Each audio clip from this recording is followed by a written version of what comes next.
ദൈവം ആരെന്നും ദൈവത്തിന്റെ ശക്തി എന്തെന്നും നന്നായി തിരിച്ചറിയണം. അതുകൊണ്ട് പിതാക്കന്മാർ പറയാറുണ്ട്, to know the will of God is the greatest knowledge in the world. ദൈവത്തെ അറിയുന്നത്, ദൈവത്തിന്റെ ഹിതം അറിയുന്നതാണ് ലോകത്തിലെ ഏറ്റവും വലിയ ശക്തി. നമ്മളൊന്ന് ആലോചിച്ച് നോക്കി, വിവാഹ കൂദാശയിലും രണ്ടാമത്തെ ക്രമത്തിൽ സദറയിൽ എനിക്ക് വളരെ സ്ട്രൈക്കിംഗ് ആയിട്ടൊരു വരി തോന്നിയിട്ടുണ്ട്. ഏതൊരു തത്വജ്ഞാനിക്കും താർക്കികനും തന്റെ തത്വങ്ങൾ ആരാധിക്കാനല്ലാതെ പരിശോധിക്കുവാനോ ആരാഞ്ഞറിയുവാനോ കഴിവില്ലാതിരിക്കുന്നവൻ. ദൈവമക്കളെ, നമ്മൾ ഈ ഭൂമിയിൽ എത്ര നിസ്സാരരാണെന്നും എത്ര ലളിതമാണെന്നും നമ്മുടെ ജീവിതം നന്നായി തിരിച്ചറിയണം. അതുകൊണ്ടാണ് ഞാൻ ഈ വാക്യം എടുത്തത്. ഇയ്യോബ് 38:4. ഞാൻ ഭൂമിക്ക് അടിസ്ഥാനമിട്ടപ്പോൾ നീ എവിടെയായിരുന്നു? നമ്മൾ അതിനു മുമ്പ് നന്നായി മനനം ചെയ്യേണ്ട ഒന്നാണ് ഈ ദൈവം ആരാണ്. അതിനാ ഞാൻ ആ വാക്യം പറഞ്ഞത്. തന്റെ ഉള്ളം കൈയിൽ വെള്ളമെടുക്കുകയും ചാണുകൊണ്ട് ആകാശത്തിന്റെ പരിമാണം അളക്കുകയും ഭൂമിയിലെ പൊടി നാഴിയിൽ കൊള്ളിക്കുകയും പർവ്വതങ്ങളെ വെള്ളിക്കോൽ കൊണ്ടും കുന്നുകളെ വെള്ളിത്തുലാസിലും തൂക്കുകയും ചെയ്യുന്നവൻ ആർ? നമുക്കറിയാം, ഈ ഭൂമിയിൽ വെള്ളം നമുക്ക് ആവശ്യമാണ്. പക്ഷെ പ്രകൃതി മുഴുവൻ ദുരന്തമായി വെള്ളം വന്നാൽ ആ വെള്ളം നമുക്ക് ആവശ്യമില്ലാതെ വരും. അവിടെയാ പറയുന്നത്, തന്റെ ഉള്ളം കൈയിൽ വെള്ളമെടുക്കുകയും. 2, ചാണുകൊണ്ട് ആകാശത്തിന്റെ പരിമാണം അളക്കുകയും. സൂര്യനെ നോക്കി വളരുന്ന ചെടി സൂര്യന്റെ അടുത്ത് മുട്ടാറില്ല. എന്നാൽ ഇവിടെ പറയുന്നുണ്ട്, ചാണുകൊണ്ട് ആകാശത്തിന്റെ പരിമാണം അളക്കുകയും ഭൂമിയിലെ പൊടി നാഴിയിൽ കൊള്ളിക്കുകയും പർവ്വതങ്ങളെ വെള്ളിക്കോൽ കൊണ്ടും കുന്നുകളെ വെള്ളിത്തുലാസിലും തൂക്കുകയും ചെയ്യുന്നവൻ ആർ? അവിടെ ആ സദൃശവാക്യം കണക്ട് ചെയ്ത് ഞാൻ പറഞ്ഞത്, സ്വർഗത്തിലും ഭൂമിയിലും കയറിയിറങ്ങുന്നവനാർ, ആഴിയെ തന്റെ പൂഴി കൊണ്ട് പിടിച്ചടക്കിയവനാർ, വസ്ത്രത്തെ തന്റെ വെള്ളത്തെ തന്റെ വസ്ത്രത്താൽ പിടിച്ചടക്കിയവനാർ. അവന്റെ പേരെന്ത്? അവന്റെ മകന്റെ പേരെന്ത്? നിനക്കറിയാമോ? ഇവിടെ ദൈവം, പുത്രൻ, പരിശുദ്ധാത്മാവ്, ഇവയെ നമ്മൾ നന്നായി തിരിച്ചറിയണം. അതുകൊണ്ട് നമ്മുടെ സഭയുടെ എല്ലാ പ്രാർത്ഥനകളും ആരംഭിക്കുന്ന എങ്ങനെ? പിതാവിനും പുത്രനും പരിശുദ്ധ റൂഹായിക്കും സ്തുതി. കാരണം സൃഷ്ടാവാൻ ദൈവം നമ്മുടെ സൃഷ്ടിയെ ഉണ്ടാക്കി, പുത്രനാൻ ദൈവം തമ്പുരാൻ നമ്മളെ വീണ്ടെടുത്തു, പരിശുദ്ധ റൂഹ നമ്മളെ നന്നായി വഴി നടത്തുന്നു. ഇത് ശരിക്കും തിരിച്ചറിയണം. ഇന്ന് പലപ്പോഴും നമുക്ക് പറ്റുന്ന കുഴപ്പം, നമ്മളെ സംബന്ധിച്ച് ഒരുപാട് ചോദ്യങ്ങൾ കടന്നു വരാറുണ്ട്. അച്ഛാ, നാളെ എന്റെ മകന്റെ കാര്യം എങ്ങനാവും? നാളെ എന്റെ മകളുടെ കാര്യം എങ്ങനാവും? എന്റെ കുടുംബത്തിന്റെ കാര്യം എങ്ങനാവും? എന്റെ കുഞ്ഞുങ്ങളുടെ കാര്യം എങ്ങനാവും? ദൈവമക്കളെ, ബൈബിളിൽ 2 പദമില്ല. ഏതൊക്കെയാണെന്നറിയാമോ? നിരാശയെന്നും പ്രശ്നമെന്നും 2 വാക്കുകൾ ബൈബിളില്ല. എവിടെ വേണമെങ്കിലും വായിച്ചു നോക്കിയോ? ഉൽപ്പത്തി മുതൽ വെളിപാട് വരെ വായിച്ചാൽ നിരാശയെന്നും പ്രശ്നമെന്നും 2 വാക്കുകൾ ബൈബിളിലില്ല. അതിന്റെ അർത്ഥം എന്തെന്നറിയാമോ? ദൈവത്തെ അറിയുന്നവർക്ക് നിരാശയില്ല, ദൈവത്തെ അറിയുന്നവർക്ക് പ്രശ്നമില്ല. അവരെ പറയുന്ന പേരാണ് നീതിമാൻ. അപ്പൊ ദൈവം ആരെന്നറിഞ്ഞവരാണ് നീതിമാന്മാർ. അതുകൊണ്ടാണ് അവിടെ രക്തം സഹദേന്മാരെ മുന്തിരുതൻ കുലയെന്ന വിധം ന്യായാധിപരിട്ട് പിഴിഞ്ഞു രുദരം ധരയിൽ ഒഴുക്കിയഹോ ബലിയായോരെ മുടിയണീച്ചധിപതി ദൈവം ഹാലേലൂയ വിസ്തൃതരാക്കി. ഈ ലോകത്തിൽ ഈ പിതാക്കന്മാര്, വിശുദ്ധന്മാര്, സഹതാമാരും അവിടെ രക്തം മുഴുവൻ ഊറ്റുവാൻ, ദൈവത്തിന് വേണ്ടി ത്യാഗം സഹിക്കുവാൻ മെയിനായി ഈ ലോകത്തിൽ അവർ അവതരിച്ചത് ദൈവം ആരാന്ന് നന്നായി തിരിച്ചറിഞ്ഞതുകൊണ്ടാണ്. അതുകൊണ്ട് എന്റെ ശബ്ദം കേൾക്കുന്ന പ്രിയപ്പെട്ട സഹോദരങ്ങൾ ഓർക്കണം, ഓരോ പെരുന്നാളിലും ഓരോ കുർബാനയിലും കടന്നു വരുമ്പോഴുണ്ടല്ലോ ദൈവത്തെ ശരിക്കും അറിയണം. അതുകൊണ്ടാണ് സങ്കീർത്തനക്കാരൻ പറയുന്നത് 34:1, ഞാൻ യഹോവയെ എല്ലാ കാലത്തും വാഴ്ത്തും, അവന്റെ സ്തുതി എപ്പോഴും എന്റെ നാവിന്മേലിരിക്കും. പിന്നെ താഴോട്ട് പറയുന്നത് എന്താ? യഹോവ നല്ലവനെന്ന് രുചിച്ചറിവീൻ, അവനെ ശരണമാക്കുന്ന മനുഷ്യൻ ഭാഗ്യവാൻ. യഹോവ നല്ലവനെന്ന് രുചിച്ചറിവീൻ, അവനെ ശരണമാക്കുന്ന മനുഷ്യൻ ഭാഗ്യവാൻ. നമ്മൾ എപ്പോഴും ഈ ശ്വാസം പോകരുത്. ഒരിക്കൽ അച്ഛൻ എന്നോട്, ഞാൻ ഈ അടുത്തിടയ്ക്ക് നമസ്കാരം നടത്തുമ്പോഴല്ല, ഇന്ന് ഇങ്ങോട്ട് കയറി വന്നപ്പോഴും ആലോചിച്ചു, അച്ഛാ വീട്ടിൽ ഞങ്ങൾ ക്രിസ്റ്റോയും എല്ലാം കൂടെ അല്ലെങ്കിൽ പള്ളിയിലായാലും നമസ്കാരം നടത്തി ഇങ്ങനെ കുറെ കഴിയുമ്പോൾ ഞാൻ അങ്ങ് പറക്കും. ഇത് ചുമ്മാതെ പറഞ്ഞ വരിയല്ല, ദൈവമായിട്ടൊരു ബന്ധം വരുമ്പോഴേ അങ്ങനെ അറിയാൻ പറ്റൂ. നിങ്ങൾ കുർബാനയ്ക്ക് നമസ്കാരം എന്താ നമുക്ക് ഈ ഒരു കെയർലെസ് വരുന്നതെന്നറിയാമോ? ആ ടച്ച് പോകുന്നത് കൊണ്ടാണ്. ഇപ്പൊ നമ്മുടെ കുഴപ്പമെന്ന് പറയുന്നത്, ആരും നമ്മളെ ഒന്നും പഠിപ്പിക്കുന്ന ഇഷ്ടം, നമ്മൾ ഭയങ്കര പൂർണ്ണരാ. നമ്മൾ അതിനാ പറഞ്ഞു, ദൈവം ആരെന്നറിഞ്ഞാൽ വിശുദ്ധന്മാരെ നമ്മൾ അറിയും, വിശുദ്ധന്മാരാരെന്നറിഞ്ഞാൽ ഗുരുക്കന്മാരെ നമ്മൾ അറിയും, ഗുരുക്കന്മാരെ നമ്മൾ അറിഞ്ഞാൽ മാതാപിതാക്കന്മാരെ അറിയും, മാതാപിതാക്കന്മാരെ നമ്മൾ അറിഞ്ഞാൽ അച്ഛന്മാരെ നമ്മൾ അറിയും. അച്ഛന്മാരെ നമ്മൾ അറിഞ്ഞാൽ മുതിർന്നവരെ നമ്മൾ അറിയും. മുതിർന്നവരെ ഈ ഹൈറാർക്കി നമ്മൾ അറിയുമ്പോൾ ദൈവം ആരെന്നറിയും. അല്ലെങ്കിൽ സങ്കീർത്തനം 14:53 ദൈവമില്ല എന്ന് മൂഢൻ തന്റെ ഹൃദയത്തിൽ പറയുന്നു. അവർ വഷളന്മാരായ മ്ലേച്ഛമായ നീതികേട് പ്രവർത്തിക്കുന്നു. നന്മ ചെയ്യുന്നവൻ ആരുമില്ല. ദൈവത്തെ അറിയുന്ന ബുദ്ധിമാൻ നോക്കി, ദൈവത്തെ അറിയുന്ന ബുദ്ധിമാൻ ഉണ്ടോ എന്ന് കാണുവാൻ ദൈവം സ്വർഗ്ഗം നിന്ന് ഭൂമിയിലേക്ക് ഇറങ്ങി വരിക. ചിലരെ കണ്ടിട്ടുണ്ടോ? പള്ളിയിലൊക്കെ എത്ര പണമുണ്ടെങ്കിലും എത്ര സൗകര്യമുണ്ടെങ്കിലും വന്ന് നിൽക്കുന്ന കണ്ട ഭിക്ഷക്കാരേക്കാൾ കഷ്ടമായിട്ടാണ്. ഞാനേ അങ്ങനെ താണ രീതിയിലേക്ക് പോകണമെന്നല്ല ഞാൻ പറയുന്നത്. പലരും എനിക്കറിയാം. ഞാൻ ഒരു 13 പള്ളിയിൽ ഇരുന്നിട്ടുണ്ട്. കേരളത്തിന് പുറത്ത് ധാരാളം സ്ഥലങ്ങളിൽ പോയപ്പോഴും പല പള്ളിയിൽ എനിക്ക് ദർശനമായി തോന്നിയ ചില കാര്യമുണ്ട്. അവിടെ വീട്ടിൽ ചെന്നാൽ ഞാൻ എല്ലായിടവും പറയുന്നൊരു സംഭവം അച്ഛനൊക്കെ പല പ്രാവശ്യം കേട്ട് കാണും. ബോംബെയിൽ ഒരിക്കൽ കഷ്ടാനുവാഴ്ച നടത്താൻ പോയി. അവിടെ നമുക്കറിയാം ഹോസാന മുതൽ ഉയർപ്പ് വരെ ശരിക്കും രാത്രി നമസ്കാരം, വെളുപ്പിലെ 1.5 മണിക്കൂർ, ഉച്ച നമസ്കാരം, വൈകിട്ട് നമസ്കാരം, ദുഃഖ വെള്ളിയാഴ്ച, പെസഹാദ്യ, ഇതെല്ലാം വരുമ്പോൾ ഏതാണ്ട് ഫുൾ ടൈം പള്ളിയിലാണ്. ഒരു കുടുംബം ഏതാണ്ട് 50-55 വയസ്സുള്ള ഒരു മനുഷ്യൻ, അദ്ദേഹത്തിന്റെ ഭാര്യ, 3 പെൺകുട്ടികൾ. ഇവരെല്ലാ ദിവസവും വെളുപ്പിലെ 4 മണിക്ക് യാത്ര ചെയ്ത് ഈ നമസ്കാരത്തിന് വരിക. വെളുപ്പിലെ 25 കിലോമീറ്റർ യാത്ര ചെയ്ത 1.5 മണിക്കൂർ. അത് കഴിഞ്ഞിട്ട് പിന്നെ അവർ പള്ളിയിൽ നിന്ന് പോകുന്നില്ല. അവിടെ കയ്യിൽ കുറച്ച് ബ്രെഡും പഴമുണ്ട്. 3 മണിക്ക് കഴിക്കും. ഈ ഇടസമയത്തെല്ലാം ഇവര് നിന്ന് ഫാൻ തുടയ്ക്കുന്നു, പള്ളി തുടയ്ക്കുന്നു. ദുഃഖ വെള്ളിയാഴ്ച എല്ലാവരും പോയപ്പോൾ അവർ ആ പ്ലേറ്റ് കഴുകുന്നു. പള്ളിമൂപ്പിനൊക്കെ ഉണ്ട്. പക്ഷെ ഇവരുടെ ഇഷ്ടം, ഞാൻ അവസാനം വികാരി അച്ഛനോട് ചോദിച്ചു ഈ കുടുംബം ഏതാണെന്ന്. ഉടനെ വികാരി അച്ഛൻ പറഞ്ഞു, ലാസ്റ്റ് ഡേയിൽ ആ വീട്ടിലാണ് ഫുഡ്. ഞാൻ അവിടെ ചെന്നപ്പോഴുണ്ട് 2 പോലീസുകാർ വെളിയിൽ നിൽപ്പുണ്ട്. ബോംബെയിലെ സിറ്റി പോലീസ് അസിസ്റ്റന്റ് കമ്മീഷണർ. അദ്ദേഹം ബ്രാഹ്മണനായിരുന്നു. നമ്മുടെ സഭയിൽ ചേർന്നിട്ട് 8 വർഷം ട്രസ്റ്റി, 10 വർഷം സെക്രട്ടറി, 16 വർഷം കമ്മിറ്റി മെമ്പർ. അദ്ദേഹം പറയാ, അച്ഛാ എനിക്ക് ഇതൊന്നുമല്ല ഇഷ്ടം. എനിക്ക് പള്ളി വന്നൊന്ന് കരഞ്ഞ് എന്റെ മക്കൾക്ക് പള്ളി ഒന്ന് തുടച്ച് ദൈവം ആരാണെന്ന് അല്പമെങ്കിലും ഒന്ന് അറിഞ്ഞ് ദൈവം മുമ്പാകെ കണ്ണുനീരൊഴുകി പ്രാർത്ഥിക്കാനാ. എന്നിട്ട് പാടുക, മന്നവനേ മശിഹ സതതം തവ കരുണ വാതിലിൽ മുട്ടുന്നേ ധനികാ നിന്നിധി നിലയത്തിൻ ഏകണമേ കൃപയും വാഴ്വും നീ എൻ ഗതി തുണ ചെയ്യുക നിൻ സാക്ഷിയെ ലജ്ജിതനാക്കരുതേ ശരണവുമൻ ആശ്രയവും നീ. അദ്ദേഹം പറഞ്ഞു, ഞങ്ങൾ എപ്പോഴും പാടുന്ന ഒരു പാട്ടായത്, മന്നവനെ മശിക സതതം തവ കരുണ വാതിൽ മുട്ടുന്നേ ധനിയാ നിന്നിധി നിലയത്തിൻ ഏകണമേ കൃപയും വാഴും. ഇവര് 3 പേരും, ആ ഭാര്യയ്ക്ക് മാത്രം കാലിന് സ്വാധീനമില്ല. ആ വീട്ടിൽ 2-3 മുറിയേ ഉള്ളൂ. എത്ര മണമാണ് അത്! കുന്തിരിക്കുന്നതിന്റെ മണമാണോ, മൂറുവിന്റെ മണമാണോ, പൂക്കളുടെ മണമാണോ, ദൈവവചനത്തിന്റെ മണമാണോ? ഇങ്ങനെ ദൈവമക്കളെ, ദൈവത്തെ അറിയുന്ന മക്കളായി നമ്മൾ മാറണം. പലപ്പോഴും കണ്ടുവരുന്നത് എന്തെങ്കിലുമൊക്കെ സൗകര്യമൊക്കെ കിട്ടിയാൽ ഉടനെ തന്നെ പിന്നീട് നമ്മൾ എന്തോ ആരോ. എപ്പോഴും ഓർക്കുക, ഔഗേൻ ബാബ തിരുമേനി പറയുന്ന ഒരു കൊട്ടേഷൻ ഉണ്ട്, മക്കളെ എനിക്ക് മുമ്പേ ആരും പള്ളിയിൽ എത്തരുത്, എന്നെ ആരും ശ്രദ്ധിക്കരുത്. മനസ്സിലായോ എന്താ പറഞ്ഞേ? എനിക്ക് മുമ്പേ ആരും പള്ളിയിൽ വരരുത്, എന്നെ ആരും ശ്രദ്ധിക്കരുത്. ഒരാളുടെ മുഖം കാണാൻ പറ്റുന്ന ഒരു സഭയല്ല ഇത്. നോക്ക്, ആരുടെ മുഖം കാണാൻ പറ്റില്ല. കുർബാന പടിഞ്ഞാറോട്ട് കൊണ്ടുവരുമ്പോഴും അച്ഛൻ മുഖം മറച്ച പിടിക്കുന്നത്, ചൊല്ലാൻ വേണ്ടി മാത്രം ആ താഴോട്ട് പിടിക്കുന്നത്. ഏവൻഗേലിയോൻ കൊണ്ടുവരുമ്പോഴും ഹാലേലുയ ചൊല്ലി മുഖം മറച്ചോണ്ടവരും. കാരണം ഇവിടെ ആരുടെയും പേരും പെരുമയും പ്രശസ്തിക്കൊന്നുമല്ല. പല ദേവാലയം തകരാനുള്ള മെയിൻ കാരണം എന്താ? നമ്മൾ നമ്മുടെ പേരും പെരുമയൊക്കെ ഉയർത്താൻ ഒരുപാട് അവിടെ വേലകൾ കാണിക്കും. അതിന്റെ കൂടെ അതിന്റെ തിരിച്ചടിയും കിട്ടും.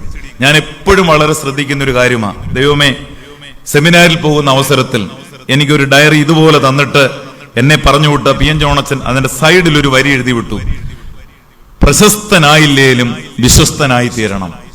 പ്രശസ്തനായി തീർന്നില്ലേലും വിശ്വസ്തനായി തീരണം. ഇതാണ് ദാവീദ് സങ്കീർത്തനത്തിൽ പാടിയത്. ദൈവമേ, രഹസ്യ കാര്യങ്ങളിൽ എന്നെ നീ കുറ്റമില്ലാത്തവനാക്കി തീർക്കണമേ. ദൈവമക്കളെ, നമ്മളെ ആരും അറിയണ്ട, ആരും അറിയപ്പെടുകയും വേണ്ട. അതാണ് നമുക്ക് പറ്റുന്ന ഏറ്റവും വലിയൊരു അബദ്ധം. അറിയേണ്ടവർ അറിഞ്ഞുകൊള്ളും. അതുകൊണ്ടാണ് പണ്ടത്തെ അപ്പച്ചന്മാർ പറയും, മക്കളെ തറ കിടന്നാൽ തറ വീഴത്തില്ലെന്ന്. മനസ്സിലായോ? തറ കിടന്നാൽ തറ വീഴാറില്ല. ഞാൻ തന്നെ എന്റെ ജീവിതത്തിൽ, മോനെ അവിടെ എവിടെ പോവാ, എന്റെ ജീവിതത്തിൽ ഞാൻ പഠിച്ചൊരു കാര്യമുണ്ട്. എവിടെ ഒരു സന്തോഷം അമിതമായി വരുന്നു, അതിന്റെ കൂടെ ഒരു അടിയും വരാറുണ്ട്. അടുത്തിടയ്ക്ക് തന്നെ ഇപ്പം ഡയറക്ടറായിട്ട് തെരഞ്ഞെടുത്തു, പത്രത്തിലെല്ലാം പടം വന്നു. അത് ഏറ്റവും കൂടുതൽ വിളിച്ചു പറഞ്ഞത് എൻ്റെ ജ്യേഷ്ഠനാണ് എല്ലാവരോടും. കാരണം സന്തോഷം കൊണ്ട് ഞങ്ങളുടെ അച്ഛൻ ഇങ്ങനെ ഡയറക്ടറായി എല്ലാ മനോരമയുടെ എല്ലാ പത്രത്തിലും വന്നു. പക്ഷെ ഇത് വരുമ്പോഴെല്ലാം ഞാൻ അറിയാതെ കുരിശ് വരയ്ക്കാറുണ്ട്. കാരണം വന്നാൽ അതിന്റെ കൂടെ എൻ്റെ അനുഭവം ഞാൻ പറയാം. 1 മാസം കഴിഞ്ഞില്ല ഇത് വിളിച്ചു പറഞ്ഞ 57 വയസ്സുള്ള എൻ്റെ ബ്രദർ കൊട്ടാരക്കര ടൗണിൽ വെച്ച് പെട്ടെന്ന് കുഴഞ്ഞു വീട് മരിക്കുകയും ചെയ്തു. ഞാൻ പറഞ്ഞു, ഇത്രയേ ഉള്ളൂ പ്രിയമുള്ളവർ, ഇതേ ഉള്ളൂ ജീവിതം. നമ്മൾ അതുകൊണ്ടാണ് ഈ ഭൂമിയിൽ. നമ്മൾ ആരാണ്? കുഞ്ഞേ, ഭൂമിക്ക് ഞാൻ കല്ലിട്ടപ്പോൾ നീ എവിടെയായിരുന്നു? നിന്റെ വീടിന് ഞാൻ കല്ലിട്ടപ്പോൾ നീ എവിടെയായിരുന്നു? ഈ പള്ളിക്ക് ഞാൻ കല്ലിട്ടപ്പോൾ നീ എവിടെയായിരുന്നു? അതുകൊണ്ട് അറിയണം, ഓരോ നിമിഷം പള്ളിയുടെ പടിക്കകത്ത് കയറുന്നതിന് മുമ്പ് തന്നെയാണ് പ്രാർത്ഥന. കർത്താവേ, ബഹുമതിപൂർവ്വം നിന്റെ ഭവനത്തിൽ വന്ന് എന്റെ നേർച്ചകളെ നിനക്ക് ഞാൻ കഴിക്കും. അല്ലാതെ എനിക്ക് അഹങ്കരിക്കാനും നിഗളിക്കാനും ഒന്നും ഉള്ളതല്ല ഈ പള്ളി, എന്റെ വീട്, എന്റെ നാവ്, എന്റെ കണ്ണ്. നമ്മൾ ആലോചിച്ച് നോക്ക്, ഈ കഴിഞ്ഞ 2 വർഷമായിട്ട് നമ്മളെ കണ്ട എന്തോ ഒരു വൃത്തിയേടാ ഇല്ലേ? ഒരു കുന്തം എടുത്ത് മുഖത്ത് വെച്ചിരിക്കുക, മൂക്ക് കാണാൻ വയ്യ, നാക്ക് കാണാൻ വയ്യ, പല്ല് കാണാൻ വയ്യ, ചിരി കാണാൻ വയ്യ, പൊതിഞ്ഞു കെട്ടി വെച്ചിരിക്കുക ഒരു ചരട് കിട്ടുകൊണ്ട്. കാരണം എന്താ കാര്യം എന്നറിയാമോ? പണ്ട് മനുഷ്യർക്ക് 2 മുഖമേ ഉള്ളായിരുന്നു. ഒന്ന് ചിരിച്ചു കാണിച്ചാൽ നല്ല ചിരിയും, വിരോധം കാണിച്ച വിരോധവും. അത് ചുരുക്കം പേര് ഇപ്പോഴും ഉണ്ട്, അച്ഛനെ പോലെ. പക്ഷെ ഇന്ന് 90% പേരെയും വിശ്വസിക്കാൻ ഒക്കത്തില്ല. ചിരിച്ചു കാണിച്ചാലും പഠിയാവുന്ന പാര മൊത്തം പണിയും, ദേഷ്യം കാണിച്ചാലും ഉള്ളെന്തുവെന്ന് പഠിക്കാൻ ഒക്കത്തില്ല. അതുകൊണ്ടാ ദൈവം പറഞ്ഞ, കുഞ്ഞെ, നിന്റെ മുഖം കറക്റ്റ് അല്ല, ഒരു തുണിയെടുത്ത് അങ്ങ് പൊതിഞ്ഞു വെച്ചു. കാരണം ഇന്നിപ്പോ അച്ഛന്മാര് തന്നെ റോഡിൽ കൂടെ പോകുന്നതുകൊണ്ട് ആരാന്നൊന്നും കാണാൻ ഒക്കത്തില്ല. ഏതാണ്ടില്ല 10 ലക്ഷം കൊടുക്കുക എല്ലാം ഉള്ളതുപോലെ ഹായ് ഒരു കൈയും കാണിച്ചിട്ട് അങ്ങ് പോവാം. കാരണം ഒരാളെ വിശ്വസിക്കാൻ പറ്റാത്തൊരു കാലം. ദൈവമക്കളെ, മനുഷ്യരാരും മൃഗങ്ങളല്ല, മൃഗങ്ങൾക്ക് ആത്മാവില്ല. മനുഷ്യരാരും മാലാഹമാരില്ല, മാലാഹമാർക്ക് ശരീരമില്ല. ഇത് രണ്ടും ഒരുമിച്ച് വന്ന ദൈവികമാണ് ബോഡി, മൈൻഡ് ആൻഡ് സോൾ. ദൈവം നമ്മളെ ആക്കി വെച്ചിരിക്കുന്നത്. ദൈവത്തെ അറിഞ്ഞാൽ നിന്റെ സഹോദരനെ നീ അറിയും. അതുകൊണ്ടാണ് ഓബദ്യ 1:12 പറയുന്നുണ്ട്, നിന്റെ സഹോദരന്റെ അനർത്ഥം നിന്റെ അനർത്ഥമാണ്, നീ അത് കണ്ട് രസിക്കരുത്. നിന്റെ സഹോദരന്റെ ആപത്ത് നിന്റെ ആപത്താണ്, നീ അത് കണ്ട് വമ്പ് പറയരുത്. ഞാൻ ആലോചിക്കുക, ഈ കഴിഞ്ഞ 2 വർഷമായി ചിന്തിക്കുന്നവർക്ക്, പഠിക്കുന്നവർക്ക് എന്തെല്ലാം ഗുണപാഠങ്ങൾ ദൈവം പറഞ്ഞു തന്നു. അത് മുഖേന നന്നായി പഠിച്ചവരുണ്ട്. ആരാ പഠിച്ചെന്നറിയാമോ? പഠിച്ചത് ഇപ്പോഴും ഭക്തിയുള്ളവർ മാത്രമേ പഠിച്ചിട്ടുള്ളൂ. ബാക്കി തലമുറ ഒന്നും പഠിച്ചിട്ടില്ല. ഈ കൊറോണയുടെ സമയത്ത് ഒരു കൊലപാതകം നടന്നിട്ടില്ല, അമിതമായ ആക്സിഡന്റ് നടന്നിട്ടില്ല, ആവശ്യമില്ലാത്ത ഒരു കാര്യവും നടന്നിട്ടില്ല. വീണ്ടും മാറി കാലുവെട്ടി എറിയുന്നു, കുത്തിക്കൊല്ലുന്നു, കിണറ്റിൽ എറിയുന്നു, പ്രേമിക്കുന്നവരെ പെട്രോൾ പമ്പ് തൊട്ടിക്കുന്നു. ഇതെല്ലാം ഓർക്കുക, ദൈവത്തെ അറിയണം. എനിക്ക് ദൈവം തന്ന ഒരു ആയുസ് 10, 20, 50, 70, 100 വയസ്സായാലും ഏത് പ്രായത്തിൽ വിളിച്ചാലും പ്രയാസപ്പെടേണ്ട കാര്യമില്ല. കാരണം സഹോദരന്മാരാരും ഈ ഭൂമിയിൽ ആയുസോടിരുന്നവരല്ല. യേശുക്രിസ്തു ഈ ഭൂമിയിൽ ഒരുപാട് ആയുസിരുന്നതല്ല. തരുന്ന ആയുസിൽ ദൈവത്തെ നന്നായി അറിയണം. അതാണ് യേശുക്രിസ്തുവിന്റെ മഹാപുരോഹിത പ്രാർത്ഥനയിൽ പറയുന്നുണ്ട്, പിതാവേ, ഞാൻ നിന്നെയും നീ എന്നെയും അറിയുന്നത് പോലെ ഇവരെ സത്യത്തിൽ ഒന്നാക്കി തീർക്കണമേ. ഞാനും നീയും ഒന്നായിരിക്കുന്നത് പോലെ ഇവരെ സത്യത്തിൽ ഒന്നാക്കി തീർക്കണമേ. അതുകൊണ്ട് എന്റെ സഹോദരങ്ങളെ, ഈ പ്രബോധനം കേൾക്കുന്ന നിങ്ങൾ ഒരു കാര്യം അറിയണം, ദൈവത്തെ അറിയുന്നെങ്കിൽ ദൈവത്തിലൂടെ ദൈവം ഈ ഭൂമിയിലാക്കി വെച്ചിരിക്കുന്ന വിശുദ്ധന്മാരെ നന്നായി നമ്മൾ അറിയണം. പരിമല തിരുമേനി അറിയണം, മാതാവിനെ അറിയണം. പലരും ചോദിക്കാറുണ്ട്, എന്തിനാണ് മധ്യസ്ഥ പ്രാർത്ഥന, എന്തിനാണ് വിശുദ്ധന്മാര്, എന്തിനാണ് അച്ഛന്മാര്? ഇപ്പൊ എനിക്ക് എന്തെങ്കിലും കുമ്പസാരിക്കാനുണ്ടെങ്കിൽ അച്ഛനെടുത്ത് പോയി കുമ്പസാരിക്കണം, നേരിട്ടങ്ങ് പറഞ്ഞാൽ പോരെ. ഇപ്പം തിരുവല്ലയിൽ തന്നെ ബസ് സ്റ്റാൻഡിനോട് ചേർന്നൊരു ബോർഡ് വെച്ചിട്ടുണ്ട്. തിരുവല്ലയാണോ ചെങ്ങന്നൂരാണോ എന്തോ വെച്ചിരിക്കുന്നറിയോ? യേശു ക്രിസ്തു ഏക മധ്യസ്ഥൻ. യേശു ക്രിസ്തു ഏക മധ്യസ്ഥൻ. അതിന്റെ അർത്ഥം പള്ളി അച്ഛന്മാരെ, വിശുദ്ധന്മാര്, സഹതായും പരിമല തിരുമേനി ഒന്നും വേണ്ട.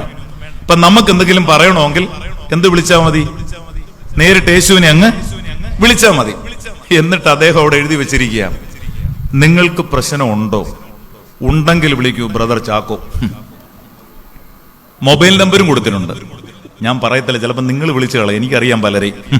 കാരണം നമ്മളെ സംബന്ധിച്ച് ഇങ്ങനെയുള്ള അബദ്ധങ്ങൾ ചെന്ന് ചാടരുത്. ഭൂമിയിലെ വിശുദ്ധന്മാരോ അവരെനിക്ക് ശ്രേഷ്ഠന്മാർ തന്നെ. ഞാൻ പറഞ്ഞു വന്നത്, ദൈവത്തെ നമ്മൾ അറിഞ്ഞാൽ സ്ലീഹന്മാരെ നമ്മൾ അറിയും, സ്ലീഹന്മാരെ നമ്മൾ അറിഞ്ഞാൽ വിശുദ്ധന്മാരെ നമ്മൾ അറിയും, വിശുദ്ധന്മാരെ അറിഞ്ഞാൽ ആ ഹൈറാർക്കി, ഗുരുക്കന്മാർ, വൈദികർ, മാതാപിതാക്കൾ, ഇവരെ മുഴുവൻ അറിയുമ്പോഴാണ് ദൈവത്തെ ഇതറിയാതെ വരുമ്പോഴാണ് നമ്മളിൽ ഏറ്റവും കൂടുതൽ കാർന്നു തിന്നുന്ന മരണകരമായ 3 പാപങ്ങളുണ്ട്. 1 അഹങ്കാരം, 2 അസൂയ, 3 എന്ത് തെറ്റ് ചെയ്താലും ദൈവം ക്ഷമിക്കും എന്നുള്ള ബോധ്യം. ഞാൻ പറയട്ടെ, ദൈവത്തെ അറിയുന്ന ദൈവമക്കളുടെ ജീവിതത്തിൽ ഈ 3 കാര്യങ്ങൾ ഇല്ലാതാകണം. എന്തെല്ലാമാണെന്നറിയാമോ? 1 അഹങ്കാരം.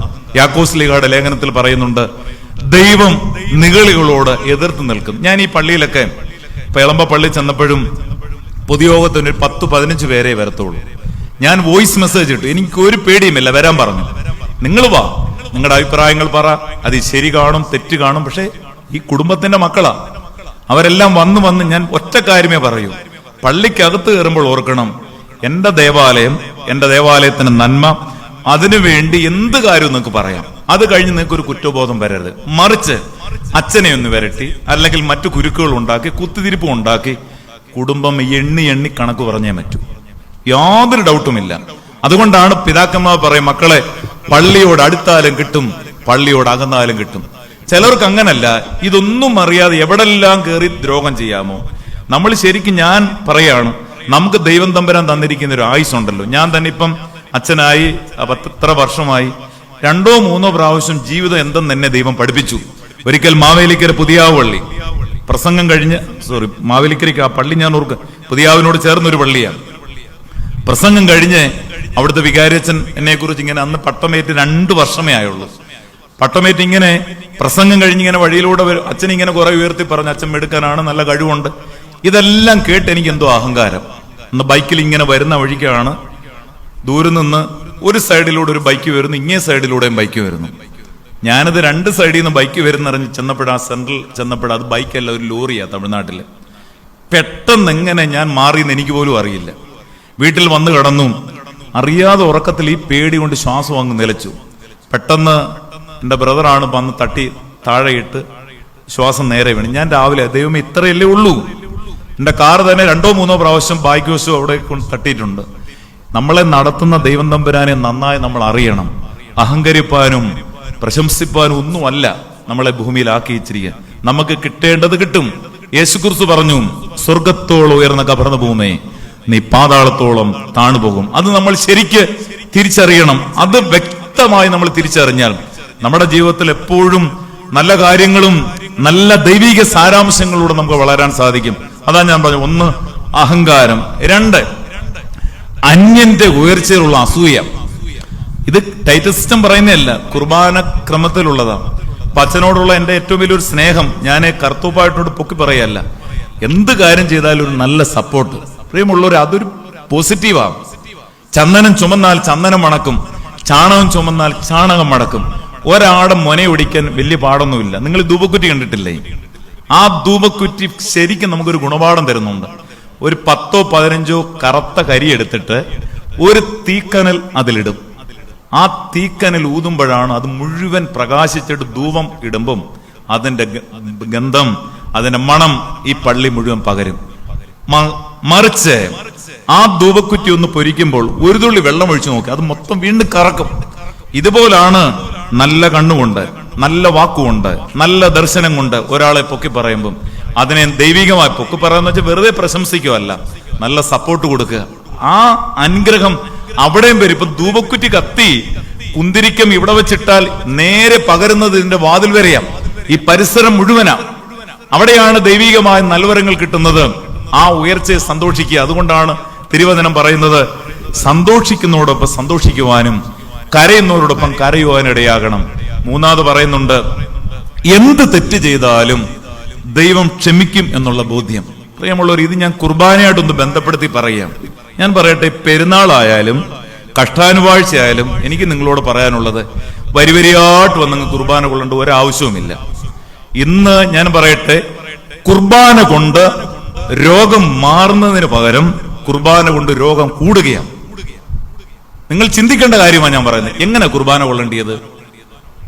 എന്റെ പള്ളി തലൂർ വലിയ പള്ളിയാ, 462 വീട്ടുകാരുള്ള പള്ളിയാ. അവിടെ കുർബാന എന്റെ ശൈശവകാലത്ത് എനിക്കറിയാം 10, 15, 20 പേര് കൂടുതൽ കുർബാന കൊള്ളത്തില്ല. ആ കുർബാന കൊള്ളുന്നവർ തലേന്ന് എന്റെ മാവിക്കൊന്നും പള്ളി വരെ പാമ്പിയെ കാഞ്ഞിരക്കമ്മ കുത്തിയവര് തലേന്ന് വൈകിട്ട് സന്ധ്യാനമസ്കാരം ചൊല്ലി കരയുന്ന കേൾക്കാം. ഞാൻ അത് കേട്ടാ വളർന്നത്. പിറ്റേന്ന് രാവിലെ ഈ കുർബാന കൊള്ളുന്നവരെല്ലാം രാവിലെ പള്ളി കാണും. ആ കുർബാന കൊണ്ട് വരുമ്പോ അവരുടെ തൂവാല മുഴുവൻ നനഞ്ഞിരിക്കും. രാവിലെ മുതൽ ഇന്ന് കരയുക. ഇത് മാറി മാറി മാറി മാറി മാറി മാറി വന്നിട്ട് സന്ധ്യാനമസ്കാരം കഴിയും 10 പേര്, അത് കണ്ടോണ്ട് 10 പേര്, അത് കണ്ടോണ്ട് ഇതിലേക്ക് ഇറങ്ങി ഒരു 50 പേര്. ഇതെന്നെ കുഞ്ഞുകളിയാണോ ഇത്? അതോ മാവേലി സ്റ്റോറി നിങ്ങൾ അരിവടിക്കാൻ വന്നയാണോ? Anything present, neatly present. Pesaha ആഴ്ച കുർബാന കൊള്ളണം, എല്ലാരും കൊള്ളണം, അത് സഭയുടെ ആചാരമാണ്. പക്ഷെ കൊള്ളുന്നെങ്കിൽ പെരുന്നാളിന് കൊണ്ടോ, ഐപ്പള്ളു പള്ളിയിൽ എല്ലാവരും കൊണ്ടോ, പക്ഷെ കുർബാന കൊള്ളുന്നെങ്കിൽ ദൈവമക്കളെ സങ്കീർത്തനം 7 വായിക്കാൻ മുഴങ്ങരുത്. 6, 32, 38, 51, 102, 129, 142. വിശുദ്ധ കുർബാന ചൊല്ലുന്ന പുരോഹിതൻ 51 സങ്കീർത്തനം 3 പ്രാവശ്യം ചൊല്ലിയും പടി കയറാൻ അനുവാദമുള്ളൂ. പ്രഭാതം, തുയോബയ്ക്ക്, സന്ധ്യയ്ക്ക്. ഇങ്ങനെ നിങ്ങൾ ക്രമമായിട്ട് ചൊല്ലി ആ ഒരുക്കത്തോട് വന്ന് കുർബാന കൊള്ളു. കുർബാന കഴിഞ്ഞ് പുറത്തിറങ്ങി കണ്ണ് കത്തും. ഇതങ്ങനല്ല കണ്ടുവന്നിരിക്കുന്നത്. ചില കൊച്ചുങ്ങൾ ഹൂസോയ്ക്ക് നിൽക്കുമ്പോൾ പോലും ചിരിക്കുന്ന കാണാം. ഇതെന്താ നിങ്ങൾ കഴിക്കുന്നത്? ശിക്ഷയ്ക്കും പ്രതികാരവും നല്ല, ശിക്ഷയ്ക്കും പ്രതിപകരത്തിനും. എമ്മാവോസിലേക്ക് പോയ ശിഷ്യന്മാർക്ക് കുർബാന കൊണ്ടപ്പോൾ കണ്ണു തുറന്നു. പക്ഷെ യൂദായ്ക്ക് ഇത് കൊണ്ടപ്പോ സാത്താനാ കയറിയത്. പശുവിന്റെ പാല് നല്ലതാ, എടുക്കുന്ന പാത്രം മോശമാണെങ്കിൽ പാലിന്റെ കുറ്റമല്ല, പാത്രത്തിന്റെ കുറ്റമാ. അതുകൊണ്ട് ദൈവമക്കളെ വേറൊരു കാര്യം കൂടെ പഠിക്കണം. കുർബാന അർപ്പിക്കുന്ന സാധനത്തിനും ടൈറ്റസച്ചിനും അല്ല. അതാ നമ്മൾ ആദ്യം പഠിക്കുന്നത്. കുർബാന അർപ്പിക്കുന്നത് സാധനത്തിനുമല്ല, ടൈറ്റസച്ചിനുമല്ല. കുർബാന അർപ്പിക്കുന്നത് ആരാ? യേശു ക്രിസ്തുവാ. ആ വരി നോക്ക്. പാപമില്ലാത്തവനായ നമ്മുടെ കർത്താവ് പാപികളായ നമുക്ക് വേണ്ടി മനസ്സോടെ മരണം അനുഭവിക്കുവാൻ തയ്യാറായപ്പോൾ തന്റെ കൈകളിൽ, സാധനത്തിന്റെ ടൈറ്റസത്തിന്റെ കയ്യിലല്ല, തന്റെ കൈകളിൽ അപ്പമെടുത്ത് വാഴ്ത്തി. ബസ്മോദാവ്, ഇത് കൃത്യം ബാറെ കാദിശ് ചൊല്ലി മുറിക്കുന്നത് തന്റെ കൈകളിൽ. അതുകൊണ്ടാണ് അച്ഛന്മാര് മാറി മാറി വരും, സ്വരവ്യത്യാസം വരും, കാപ്പയുടെ വ്യത്യാസം വരും. ഇതൊന്നുമല്ല കുർബാനയുടെ പ്രസക്തി. നിങ്ങൾ ആലോചിച്ച് നോക്കി, ഇന്നിപ്പം അച്ഛന്മാർക്ക് വിലയിടുന്നത് എങ്ങനെയാ? ആ അച്ഛന്റെ ഹൂത്തോമോ, ആ അച്ഛന്റെ കുർബാന, ആ അച്ഛനിട്ട കാപ്പ, ആ അച്ഛന്റെ ചൊല്ലല്ല. അതൊക്കെ ഒരു ഘടകം മാത്രം. നന്നായിട്ട് കുർബാന അർപ്പിക്കണം, നന്നായിട്ട് പ്രസംഗിക്കണം, നല്ല കാപ്പ ധരിക്കണം. അതിനേക്കാളല്ല ഉപരി ഒരച്ഛന്റെ ജീവിത വിശുദ്ധിയാണ് പ്രധാനം. നിങ്ങൾ ആലോചിച്ചേ, ഒസ്താത്തു സിനിമ എനിക്ക് എന്ത് ട്യൂൺ ഉണ്ടായിരുന്നു, ഇവാനു സിനിമ എനിക്ക് എന്ത് ട്യൂൺ ഉണ്ടായിരുന്നു, ബർണമാസ് സിനിമ എനിക്ക് എന്ത് ട്യൂൺ ഉണ്ടായിരുന്നു. ആ തിരുമേനിയുടെ ഒക്കെ ഈ അടക്കത്തിന് ഒരു കാപ്പയില്ലായിരുന്നു. അടക്ക സമയത്ത് ഇവാനു സിനിമയുടെ ഒരു കാപ്പയിട്ട് അടക്കിയത്. അതുകൊണ്ട് കാപ്പായോ ഹൂത്തോമോയോ സെതറയോ ഭംഗിയായിട്ട് ചൊല്ലട്ടെ. അത് മാത്രമിട്ടൊരു അച്ഛനെ വിലയിടരുത്. അത് മാത്രമിട്ട് നമ്മൾ ആസ്വദിക്കാൻ പോകില്ല. അതൊക്കെ ഒരു ഘടകം, നല്ലതാ. ഫ്രീ ടൈമിലൊക്കെ നല്ല കുർബാനകളും ഒക്കെ ഇട്ട് കേട്ടു.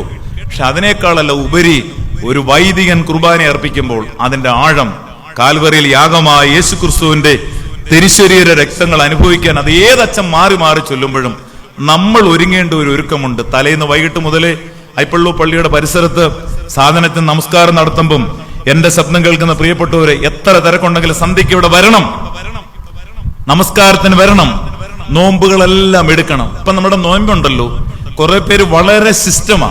പക്ഷെ ചിലര് അതിനൊരു വാക്യം കണ്ടെത്തിയിട്ടുണ്ട്. അകത്തോട്ട് പോകുന്ന മനുഷ്യനെ അശുദ്ധനാക്കി. ഇത് ആരാ പഠിപ്പിച്ചത്? നോമ്പ് എടുക്കാതിരിക്കാനുള്ളൊരു വാക്യം. ഇച്ചിരി മീൻ കൂട്ടിയാലെന്താ, ഇച്ചിരി ഇറച്ചി കൂട്ടിയാലെന്താ?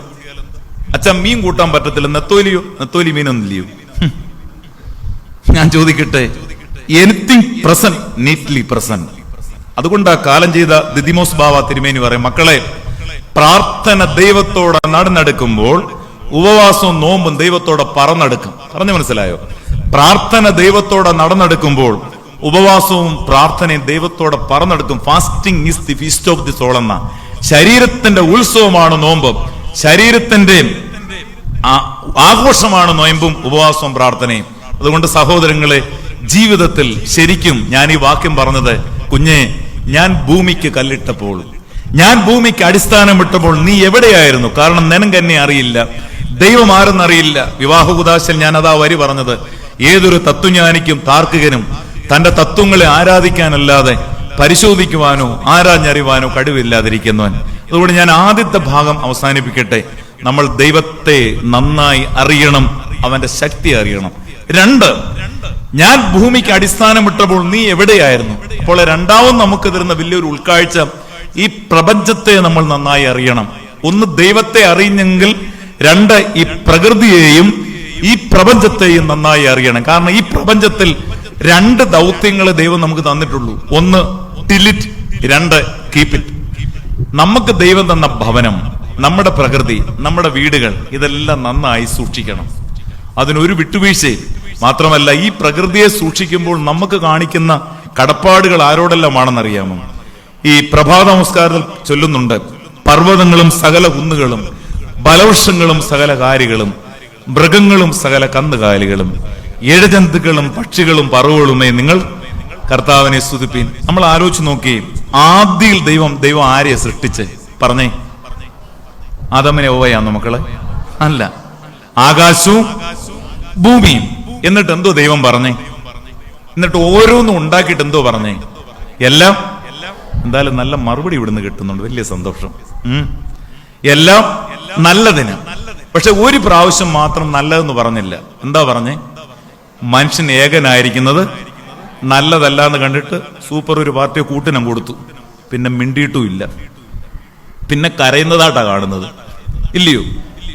വളരെ ഒറ്റയ്ക്ക് കഴിയുന്നത് കണ്ടിട്ട് കൂടെ ഒരു പങ്കാളിയെ കൊണ്ട് കൊടുത്തു. അതിനുശേഷം ആദ്യം ഒറ്റയ്ക്ക് ഇരിക്കുന്ന കണ്ടപ്പം പറഞ്ഞു, മനുഷ്യൻ ഏകനായിരിക്കുന്നത് നന്നല്ല, ഈ പ്രകൃതിയൊക്കെ നോക്കാൻ, ആകാശവും ഭൂമിയും പർവ്വതങ്ങളും. ഞാൻ മറ്റൊരു കാര്യം കൂടെ ആലോചിച്ചു. ആകാശത്തെയും പർവ്വതങ്ങളെയും സർവ്വചരാചരങ്ങൾ ഇതിനെല്ലാം ഉണ്ടാക്കിയിട്ടാണ് ദൈവം ആരെ ഉണ്ടാക്കിയത്? ഇല്ലെങ്കിൽ ആദ്യം മനുഷ്യനെ ഉണ്ടാക്കിയിട്ട് ഇതിനെ ഉണ്ടാക്കിയ ഈ മനുഷ്യൻ എന്തോ പറഞ്ഞേനെ? ഇതെല്ലാം ഞാനാ കറക്റ്റ്. നിങ്ങൾക്ക് ഇപ്പോഴുള്ളക്കാർ കാര്യങ്ങളൊക്കെ അറിയാം. അച്ഛനിവിടെ വളരെ എളുപ്പമായിട്ട് ഇളം അതുപോലല്ല, ഞാനാ ഉണ്ടാക്കിയെന്ന് പറഞ്ഞു. അതുകൊണ്ടാണ് എല്ലാം ഉണ്ടാക്കിയിട്ടാണ് പ്രകൃതിയെയും സർവ്വചരാചരങ്ങളെ. അതിന്റെ അർത്ഥം എന്താ പ്രിയമക്കളെ? നമ്മുടെ കുടുംബം, എനിക്ക് പോലും എന്റെ വീട്ടിൽ വന്നാലും കാണാൻ പറ്റില്ല. പണ്ടത്തെ ആൾക്കാരുടെ ആയുസിന്റെ ഒരു രഹസ്യമെന്ന് പറയുന്നത് വീട്ടിൽ വളർത്തുന്ന പക്ഷികളും വീട്ടിൽ കൂവുന്ന കോഴികളും കന്നുകാലികളും. അതാ എന്തിനാ പ്രഭാത നമസ്കാരത്തിൽ പറയുന്നത്? പർവ്വതങ്ങളും സകല കുന്നുകളും, ഫലവൃക്ഷങ്ങളും സകല മൃഗങ്ങളും സകല കന്നുകാലികളും, ഇഴജന്തുക്കളും പക്ഷികളും പറവുകളുമേ നിങ്ങൾ കർത്താവിനെ സ്തുതിപ്പിൻ. കാരണം ദൈവം തമ്പുരാൻ നമുക്ക് തന്നിരിക്കുന്ന ഏറ്റവും വലിയൊരു ദൗത്യമാണ്. മറ്റ് മൃഗങ്ങൾക്കെല്ലാം ഉരിയാട പ്രാണികളാണ്. അവർക്ക് സംസാരിക്കാനും ചോദിക്കാനും ഒന്നും ഉള്ള ഒരു സാഹചര്യമില്ല. നമ്മളെ ദൈവം ആക്കിയിരിക്കുന്നത് ചോദിക്കാൻ പറ്റാത്തതിന് ചോദിക്കാതെ കൊടുക്കാൻ വേണ്ടിയാണ്. എൻ്റെ വീട്ടിൽ തന്നെ ഒരു ചെറിയ പട്ടിയുണ്ട്. വെള്ളമില്ലാത്തപ്പം അതിന്റെ ആ നിലവിളി കാണണം. സത്യം പറഞ്ഞ പ്രയാസം തോന്നും. ഈ നൊയമ്പ് വരുമ്പോഴും വലിയ പാടാണ്. ഞാൻ ആലോചിക്കും, അത് എപ്പോഴും പറയും, 50 നൊയമ്പ് വന്നാലും യോന വെള്ളത്തിൽ ചാടിയാൽ എനിക്കെന്തോ നൊയമ്പ്, പക്ഷെ സഹിച്ചല്ലേ പറ്റത്തുള്ളൂ. പക്ഷെ നമ്മൾ ഒരു കാര്യം അറിയണം, അതിനെ ഒക്കെ ഒന്നറിയാൻ സാധിക്കണം. അറിഞ്ഞാൽ, ദൈവത്തെ അറിയുമ്പോൾ ദൈവം ഈ ഭൂമിയിൽ സൃഷ്ടിച്ച പ്രപഞ്ചത്തെ നന്നായി അറിയാൻ സാധിക്കും. ആ പ്രപഞ്ചത്തെ അറിയുമ്പോഴുണ്ടല്ലോ, ഒരാളോട് പോലും നമ്മൾക്ക് അഹങ്കാരമോ അസൂയയോ ദ്രോഹമോ ഉണ്ടാകില്ല. അവിടെയാണ് നമ്മുടെ മനസ്സിന് കിട്ടുന്ന ദൈവികമായ സംസർഗം. ഞാനേ കഴിഞ്ഞ 2 വർഷം മുമ്പ് അടൂരിൽ നല്ലൊരു വോളിബോൾ മത്സരം കാണാൻ പോയി, എൻ്റെ മകനെ വിളിച്ചുകൊണ്ട്. അവിടെ ചെന്നപ്പം തൊട്ടടുത്തൊരു ഹൈന്ദവ ഫാമിലിയിൽ ഒരല്പം വെള്ളം കുടിക്കാൻ ചെന്ന് കയറി. ഒരു വൈകിട്ട് 3 മണിയേ ആയുള്ളൂ. അന്നേരം കൊണ്ടൊരു സോഫയിൽ ഇരുന്നു കൊണ്ട് ഒരമ്മച്ചി ഇങ്ങനെ ഇരുന്ന് പ്രാർത്ഥിക്കുന്നു. ഒരു ഹൈന്ദവ മാതാവാ. ഞാനത് വലിയ അത്ഭുതമായിട്ടൊന്നും തോന്നിയില്ല. പക്ഷെ ഈ വോളിബോൾ മത്സരം കഴിഞ്ഞപ്പോൾ 9:30 മണിയായി.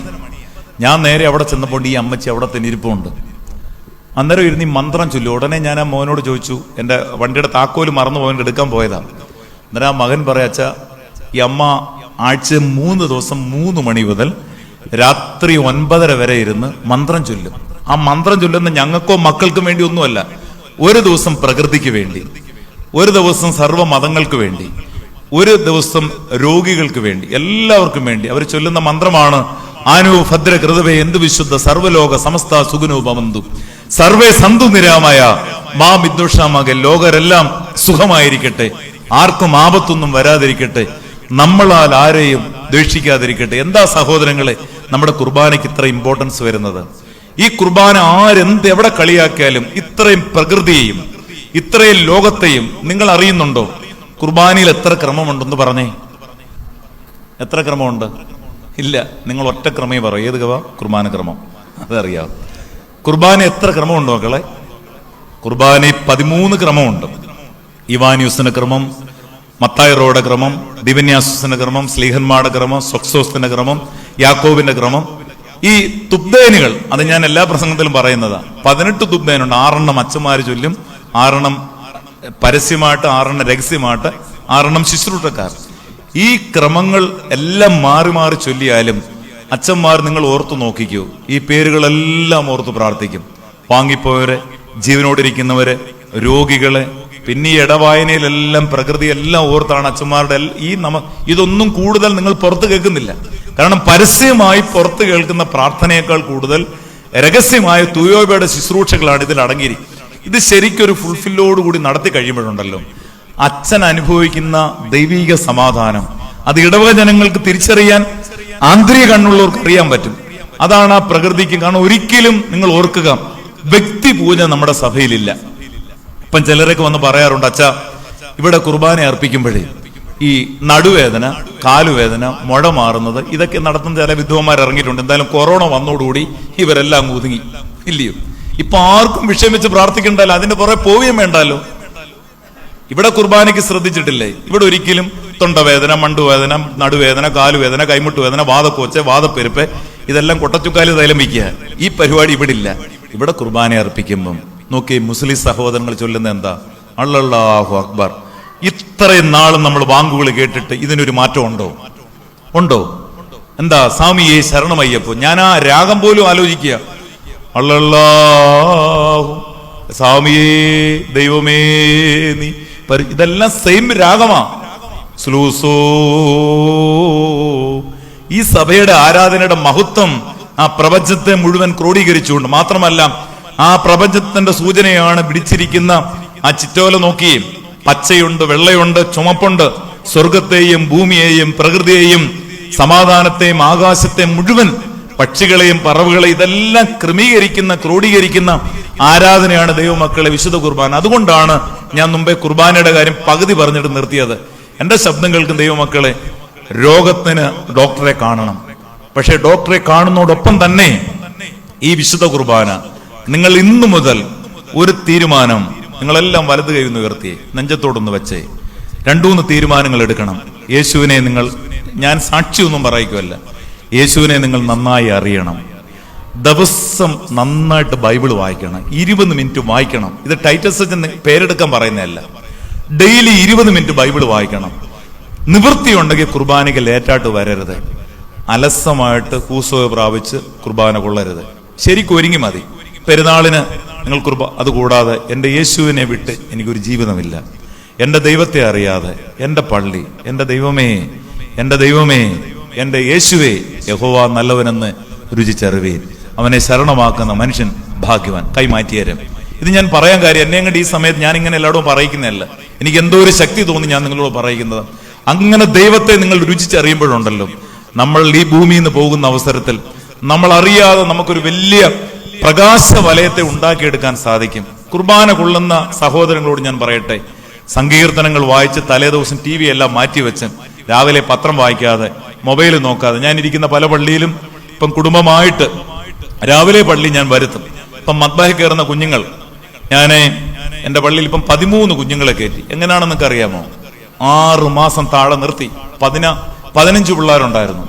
ഞാൻ പറഞ്ഞു താഴെ നിന്നിട്ട് 6:30 വരണം, പറ്റാത്തവർ പൊയ്ക്കും. 2-3 കൊച്ചുങ്ങൾ അങ്ങ് പോയി. സന്തോഷമേ ഉള്ളൂ.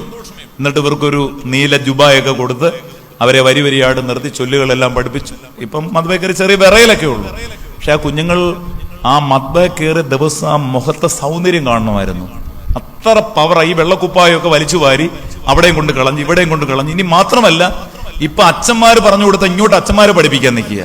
ഞങ്ങളെയൊക്കെ പണ്ട് ശുശ്രൂഷക്കാരായിട്ട് അടി തന്നിട്ടുണ്ട് അച്ഛന്മാര്. തിരിച്ചൊന്നും പറയത്തില്ല. ഒരു വൈദികനൊക്കെ പറഞ്ഞു തരുന്ന അതുപോലെ കേൾക്കണം, ഒരു ദോഷവും വരത്തില്ല. ഇപ്പൊ ഞാൻ തന്നെ അച്ഛൻ എനിക്ക് ഫ്രീഡം തരുന്നുണ്ട്. പക്ഷെ ഞാൻ അച്ഛൻ പറയുന്ന നല്ലൊരു കാര്യത്തിന് കയറി തിലക്കാൻ തന്നെ എനിക്കെന്തോ എക്സ്പീരിയൻസ് അച്ഛനുമായിട്ട് ബന്ധമുള്ളപ്പം വരുന്നത് ഇല്ല. ഇത് നമ്മൾ അറിയണം. അനുഗ്രഹം കിട്ടണോ അനുതാപം ഉണ്ടായിരിക്കണം. അനുതാപം വരണോ ദൈവമായിട്ടൊരു ബന്ധമുണ്ടാകണം. അങ്ങനെ ബന്ധം വരുമ്പോൾ പള്ളി എന്ത്, കുർബാന എന്ത്, ആരാധന എന്ത്, വേദോത്സവം എന്ത്, ഞാൻ ചേർത്ത് ഞാൻ പറയട്ടെ, പ്രകൃതിയെ സ്നേഹിക്കുന്ന ദൈവമക്കൾ ബൈബിൾ എപ്പോഴും ജീവശ്വാസവും ജീവ ആഹാരവുമായി മാറും. ഇപ്പം തന്നെ എനിക്ക് 2000 പേർക്ക് 6 ഭാഷയിൽ ഡെയിലി ഞാൻ വാക്യങ്ങൾ അയച്ചു കൊടുക്കുന്നുണ്ട്. ഗോസ്പൽ ഫോർ യൂത്ത് എന്ന് പറഞ്ഞ് അച്ഛൻ്റെ മോനും ആ ടീമിനകത്തുണ്ട്. എനിക്ക് സന്തോഷമാണ്. ഇപ്പം തന്നെ നമ്മുടെ ബൈബിളിലെ കുറേ വാക്യങ്ങൾ നമുക്ക് വരും. നമുക്ക് എങ്ങനെയുള്ള വാക്യമാണ് ഇഷ്ടം? നിന്നെ ദൈവം അനുഗ്രഹിക്കും, ഇല്ലയോ? നിനക്ക് ദൈവം സമൃദ്ധിയായിട്ട് തരും. പക്ഷെ നമ്മുടെ കുറവുകളൊന്നും തിരുത്തുന്ന വാക്യം നമുക്ക് ഇഷ്ടമല്ല. ഇപ്പൊ യോഹന്നാൻ സ്നാപകന്റെ വാക്യം കിട്ടിയാൽ നമ്മൾ വായിക്കൂ, 2 ഉള്ളവൻ 1 ഇല്ലാത്തവന് കൊടുക്കണം, നിന്റെ ശമ്പളം മതി എന്ന് ധരിക്കുക, നിന്റെ മനസ്സിനെ ഇതൊന്നുമല്ല നമുക്ക് വേണ്ടത്. നമ്മുടെ കുറവ് അറിയരുത്, നമ്മളെ ആരും കുറ്റം പറയരുത്. നമുക്ക് കിട്ടുന്ന പോസിറ്റീവ് എനർജി കിട്ടുന്ന നല്ല കാര്യമാണ്. പക്ഷെ അതുപോലെ തന്നെ ഈ ഭൂമിയിൽ ഇന്ന് നമ്മൾ അനുഭവിക്കുന്ന ഈ പ്രയാസങ്ങൾ, ഈ ശാപങ്ങൾ, ഈ ദോഷങ്ങൾ, ഹഗായി പ്രവാചകന്റെ പുസ്തകം 1:4 പറയുന്നുണ്ട്, ഈ ആലയം ശൂന്യമായിരിക്കെ നീ തട്ടിട്ട ഭവനങ്ങൾ പാർക്കുവാൻ കാലമായോ? ഈ ആലയം ശൂന്യമായിരിക്കെ നീ തട്ടിട്ട ഭവനങ്ങൾ പാർക്കുവാൻ കാലമായോ? ദൈവമക്കളെ, ഓരോ നോമ്പും ഓരോ പെരുന്നാളും കഴിയുമ്പം എന്നെ മാറ്റമാണ് നമുക്ക് ഉണ്ടാക്കിയിരിക്കുന്നത്. ഇപ്പം തന്നെ എനിക്ക് പലരെ അറിയാം, 50 നോയമ്പ് തീരുന്നതിൻ്റെ അന്ന് ആദ്യം ഇറച്ചിക്കടയിൽ പോകുന്നത് ഇതുവരെ നോയമ്പ് എടുക്കാത്തവരാ. പോയി നിൽക്കുന്ന കണ്ടാത്തൊന്നും ഇതുവരെ പുള്ളി തലേന്നും കഴിച്ചിട്ടിരിക്കുക. ഇത്രയും വെപ്രാളം എന്തുവാ? ദുഃഖവെള്ളിയാഴ്ച കരയുന്നതിനേക്കാൾ കഷ്ടമായിട്ടാണ് കന്നുകാലികൾ ഉയർപ്പിൻ്റെ അന്ന് കരയുന്നത്. ഇത് നമ്മുടെ ഈ ആക്രാന്തം മാറാനാണ് നോയമ്പെടുക്കുന്നത്. ഇപ്പൊ ഞാൻ നോക്കിയിട്ട് എന്നിട്ട് നേരെ പത്രത്തിൽ അടുത്ത റിപ്പോർട്ടിലൂടെ ഇത്ര പേര് കുടിച്ചു. ഏതാ? ഈസ്റ്ററിന്റെ പ്രത്യേകതയാണ്. ക്രിസ്മസിന് ഇത്ര പേര് കുടിച്ചു. ഈ ലിസ്റ്റാണോ ഉയർപ്പിലൂടെ നമുക്ക് വേണ്ടത്? ഈ ലിസ്റ്റാണോ ക്രിസ്മസിലൂടെ നമുക്ക് വേണ്ടത്? ഈ ലിസ്റ്റാണോ പെരുന്നാളിലൂടെ നമുക്ക് വേണ്ടത്? അല്ല ദൈവമക്കളെ, അതാണ് ഒസ്താദ് സിരിമേനി നമ്മളെ പഠിപ്പിച്ചത്. കുഞ്ഞെ, മാഫിയ അല്ല, ഭൂമി നീ വാരിക്കൂട്ടുന്നതിലോ പണം വാരിക്കൂട്ടുന്നതിലോ അല്ല. സോഫിയ അല്ല, നിനക്കുള്ളതെല്ലാം നിനക്കും, എനിക്കുള്ളതെല്ലാം എനിക്കും. 3ാമത് പറയുന്നുണ്ട് ഗ്ലോറിയ. ദൈവമേ, എനിക്ക് വീടില്ലേലും, എനിക്ക് വസ്ത്രമില്ലേലും, എനിക്ക് ആഹാരമില്ലേലും ഞാനോ വളരണം, അവനോ കൊള്ളാം. ഒന്നുകൂടെ പറഞ്ഞേ. ഇനിയെങ്കിലും ആലോചിച്ച് പറഞ്ഞാൽ മതി. ഞാനോ കുറയണം, അവനോ വളരണം. കുഞ്ഞുങ്ങളെല്ലാം മുമ്പിൽ ഇരിപ്പുണ്ടല്ലോ. കുഞ്ഞുങ്ങളെല്ലാം ഇങ്ങോട്ട് നോക്കിയേ, എന്റെ കൂടെ നോക്കിയേ. മാതാപിതാക്കളെ ബഹുമാനിക്കണം. ഒരുമിച്ചെന്ന് പറഞ്ഞേ, ഉറക്കെ പറ, ഒരുമിച്ച് പറ മക്കളെ. മാതാപിതാക്കളെ ബഹുമാനിക്കണം. പറഞ്ഞേ, വാക്കിലേ ഉള്ളൂ. ഒരുമിച്ച് പറ, വാക്കിലേ ഉള്ളൂ, പ്രവൃത്തിയിലില്ല. ഇത്രേ ഉള്ളൂ.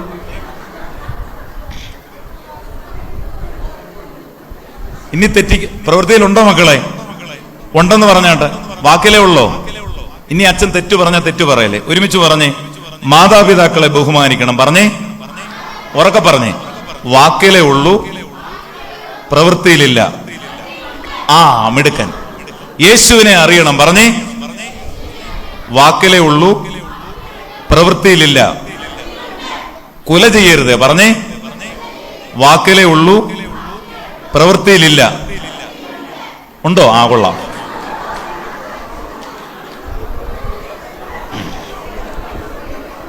പോട്ടെ കുഞ്ഞുങ്ങൾ, ഇനി ഓർത്ത് പറഞ്ഞാൽ മതി. ഇനി അടുത്ത പറഞ്ഞേ മക്കളെ, എന്റെ കൂടെ പറഞ്ഞേ, സത്യം കൃത്യം വൃത്തി. പറഞ്ഞേ, സത്യം കൃത്യം വൃത്തി. പറഞ്ഞേ, അടി നന കുളി. പറഞ്ഞേ, ഇതെന്റെ ജീവിതത്തിൽ ഇല്ല. മിടുക്കരായി. ഇങ്ങനെ പഠിച്ചു വരണം കുഞ്ഞുങ്ങൾ. പള്ളിയിൽ വന്ന് OVBS-നും സൺഡേ സ്കൂളിലൊക്കെ വന്ന് അച്ഛൻ തെറ്റു പറഞ്ഞാലും ആര് തെറ്റു പഠിപ്പിച്ചാലും യേശുക്രിസ്തു പറഞ്ഞു, I am the way, the truth and life. ഞാൻ തന്നെ വഴി, സത്യവും ജീവനുമാണ്. ഇപ്പൊ നോക്കി, ഒറ്റ മിനിറ്റ് കൊണ്ട് കുഞ്ഞുങ്ങൾ തിരുത്തിയില്ലയോ? ഇനി അവര് തെറ്റു പറയത്തില്ല. നോക്കിക്കോ, എന്റെ കൂടെ എന്നെ നോക്കിയേ. മാതാപിതാക്കളെ ബഹുമാനിക്കണം. പറഞ്ഞേ, വാക്കിലേ ഉള്ളൂ, പ്രവൃത്തിയിലില്ല. അതുകൊണ്ടാ കൊണ്ടുവരാൻ പറഞ്ഞത്. യേശു എന്റെ രക്ഷകൻ. പറഞ്ഞേ, വാക്കിലേ ഉള്ളൂ, പ്രവൃത്തിയിലില്ല. മോഷ്ടിക്കരുത്. വാക്കിലേ ഉള്ളൂ, പ്രവൃത്തിയിലില്ല. ഇനി എന്തിനാ ഞാനിവിടെ പ്രസംഗിക്കുന്നത്?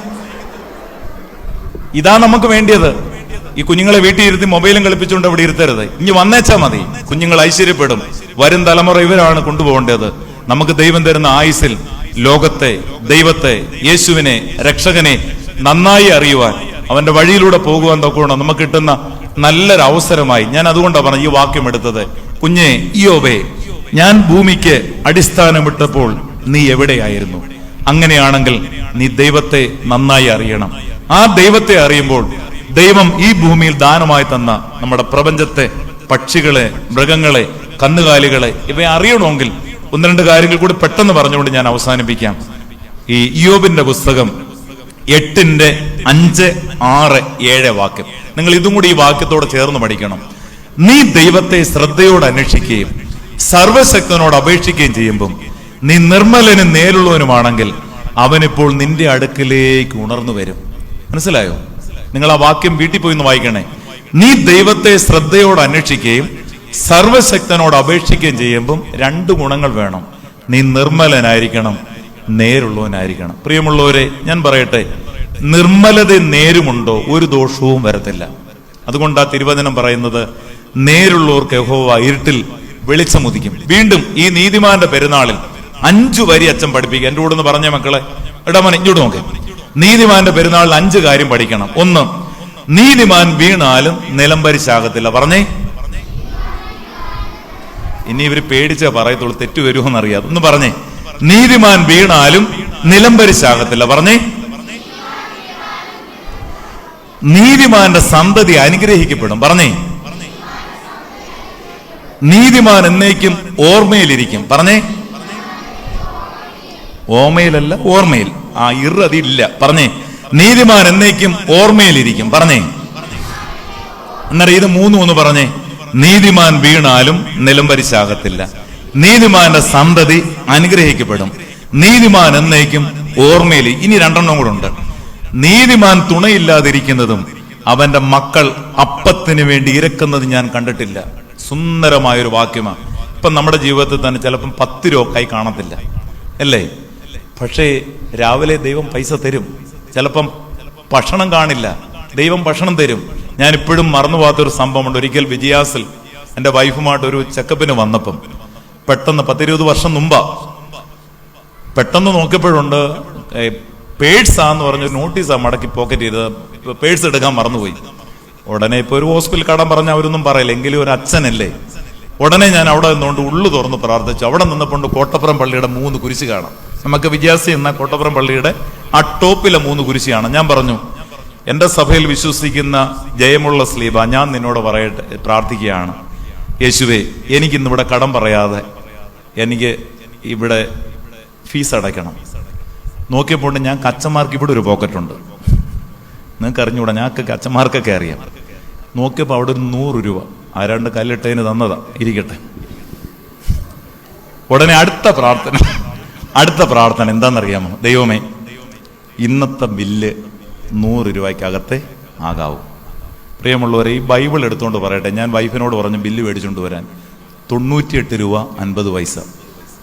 ഞാനത് ചിരിക്കാനും ചിന്തിക്കാനും പറഞ്ഞതല്ല. ദൈവമക്കളെ, ഞാൻ ഭൂമിക്ക് അടിസ്ഥാനമിട്ടപ്പോൾ നീ എവിടെയായിരുന്നു? പറഞ്ഞേ, ഞാൻ ഭൂമിക്ക് അടിസ്ഥാനമിട്ടപ്പോൾ നീ എവിടെയായിരുന്നു? ദൈവത്തിന് അറിയാതെ ഒന്നുമില്ല. അതുകൊണ്ടാണ് പറഞ്ഞത്, നീതിമാൻ തുണയില്ലാതിരിക്കുന്നതും അവന്റെ മക്കൾ അപ്പത്തിന് വേണ്ടി ഇരക്കുന്നത് ഞാൻ കണ്ടിട്ടില്ല. പിന്നെ അവസാനം പറയുന്നതാണ്, നീതിമാന്റെ അനർത്ഥങ്ങൾ അസംഖ്യമാണ്, യഹോവ അതിൽ നോക്കി അവനെ വിടുവിക്കും. അപ്പോൾ നിങ്ങളെ 5 കാര്യം ഈ സഹതാട പെരുന്നാൾ പഠിക്കണം. നീതിമാൻ എന്നേക്കും ഓർമ്മയിലിരിക്കും, നീതിമാന്റെ സന്തതി അനുഗ്രഹിക്കപ്പെടും, നീതിമാൻ തുണയില്ലാതിരിക്കുന്നതും അവന്റെ മക്കൾ അപ്പത്തിന് വേണ്ടി ഇരക്കുന്നത് ഞാൻ കണ്ടിട്ടില്ല, നീതിമാൻ വീണാലും നിലംപരിശാകില്ല, നീതിമാന്റെ അനർത്ഥങ്ങൾ അസംഖ്യമാണ്, യഹോവ അതിൽ നോക്കി അവനെ വിടുവിക്കും. നിങ്ങൾ ഈ പെരുന്നാളിൽ ഈ 5 വരി ഒരിക്കലും മറക്കരുത്. മാത്രമല്ല, നമ്മുടെ കണ്ണടയുമ്പം, നമ്മുടെ വായടയുമ്പം, നമ്മുടെ മൂക്കടയുമ്പം ഇനി എങ്ങനെ ജീവിക്കുമെന്ന് ചിന്തിക്കുമ്പോഴും ഈ മധ്യസ്ഥയിൽ അഭയം പ്രാപിച്ചുകൊണ്ട്, ഇപ്പം തന്നെ എളമ്പൽ റോഡ് സൈഡിലെ പള്ളി, എത്ര ഹൈന്ദവ സഹോദരങ്ങളാണ് അവിടെ വന്ന് ആ സഹതയുടെ മുമ്പിൽ വന്ന് കണ്ണുനീരൊടുക്കി പ്രാർത്ഥിക്കുന്നത്. ദൈവമക്കളെ, ഈ കഴിഞ്ഞ 2 ദിവസം മുമ്പും എൻ്റെ അമ്മ, എൻ്റെ ബ്രദർ മരിച്ചതിന് ശേഷം ഭയങ്കര പ്രയാസത്തില്ല. ഒരു കണ്ണിന് കാഴ്ചയില്ല, 87 വയസ്സുണ്ട്. ഒരു കണ്ണിന് ഒത്തിരി ഇൻഫെക്ഷനൊക്കെ ഉണ്ട്. ഇപ്പൊ ഈ OBSന്റെ ഒരു പാട്ടുണ്ട്, എനിക്ക് ഭയങ്കര ഇഷ്ടമാണ്. യേശുവോ നിലത്തു തുപ്പി മണ്ണിൽ നിന്നും ചേറുണ്ടാക്കി കണ്ണിൽ പൂശി കുരുടനോട് സ്നേഹമോടെ കൽപ്പിച്ചു. യേശുവോ നിലത്തു തുപ്പി മണ്ണിൽ നിന്നും ചേറുണ്ടാക്കി കണ്ണിൽ പൂശി കുരുടനോട് സ്നേഹമോടെ കൽപ്പിച്ചു. നമുക്കറിയാവുന്നവര്, യേശുവേ നീ കണ്ണിൽ പൂശി മണ്ണ് കൊണ്ട് കുഴച്ചുണ്ടാക്കി ശീലോഹവും കുളത്തിൽ പോയി കഴുകാൻ പറഞ്ഞു. ഞാനത് ചൊല്ലിയിട്ട് അമ്മയുടെ കണ്ണിലിച്ച് വെള്ളം ഒഴിച്ച് കഴുകി. ഇൻഫെക്ഷൻ അങ്ങ് മാറി. ഇതുപോലെ അത്ഭുതകരമായ കാര്യങ്ങൾ ഈ സഭയിൽ, ഈ പ്രാർത്ഥനയിൽ, കുർബാനയിൽ കുരുത്തോല വെള്ളത്തിലിട്ട് പനി വരുമ്പോൾ കുടിക്കുന്ന 6-7 ഫാമിലി എനിക്കറിയാം. മറ്റു മതസ്ഥരാ. ഈ വിളക്കിലെ എണ്ണയുണ്ടല്ലോ, നിങ്ങളുടെ തൊണ്ടനാളത്ത് ഇട്ടിട്ടേ പോകാവൂ. ഈ പള്ളിക്കകത്ത് മണം നമ്മുടെ ഡ്രസ്സിൽ ആവഹിച്ചേ പോകാവൂ.